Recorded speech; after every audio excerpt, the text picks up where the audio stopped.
پاک ہے، انی کنت من الظالمین، بے شک میں ظلم کرنے والوں میں سے تھا، میں گنہگار میں سے تھا، میں خطا کار میں سے تھا، تو میری گناہوں کو، میری لغزشوں کو، میری خطاؤں کو تو معاف فرما دے۔ نبی نے کہا کہ جو شخص اس دعا کے ذریعہ اپنے رب سے دعا کرتا ہے اس کی دعا قبول ہوتی ہے،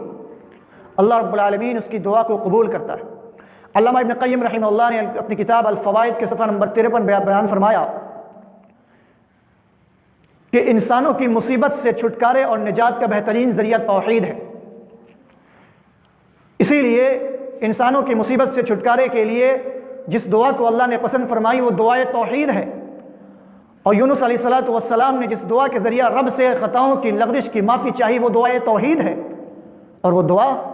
لا الہ الا انت سبحانک انی کنت من الظالمین ہے۔ اور آگے انہوں نے یہ بھی کہا کہ واضح رہے کہ انسانوں کی مصیبت میں پڑنے کا سب سے بڑا سبب شرک ہے، اور انسانوں کی مصیبت